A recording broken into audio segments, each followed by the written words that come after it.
without thinking. But consider this. The very first socks were strips of cloth or hide wrapped around the feet. Imagine walking around in those. Thankfully, that's ancient history, and today's socks are much better for the sole. With so many styles and fibres for socks these days, it's no problem putting your best foot forward. But you have to step into this vast room of knitting machines to truly understand what a science sock making has become. Here's a machine with the top open, so we can get a view of the knitting action. An automated whirling cylinder pulls yarn from spools through holes in metal spokes.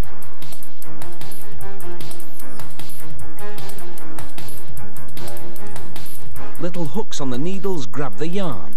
The hooks have latches. The latches open as the hooks snare the yarn and close as they knit, so you don't lose a stitch.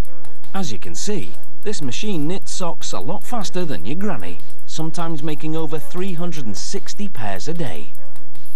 As the layers are added, a sock emerges from a tube at the bottom. The knitting machine is fully computerized. It automatically switches to a different colour of yarn to make a stripe or a company logo.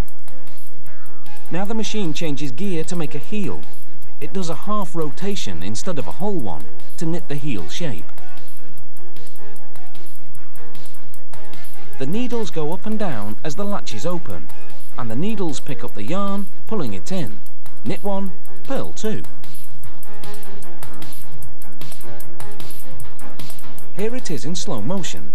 This is about the speed at which a human could knit, but this machine normally runs at a speed of over 200 revolutions a minute. A tension mechanism moves back and forth, keeping the yarn from going slack and getting tangled. Now a sock shoots out of a vacuum tube, and a worker turns it inside out. The toe is stitched up, and the extra fabric cut off. The sock is turned right side out again and is sucked up by the vacuum. Next, the vacuum tube deposits the sock into a bin. The trapdoor on the end of the tube ensures that vacuum pressure isn't lost. But there's more than one way to close a sock toe. A more automated way. A worker slides the sock between two metal plates. Pressure holds them in place.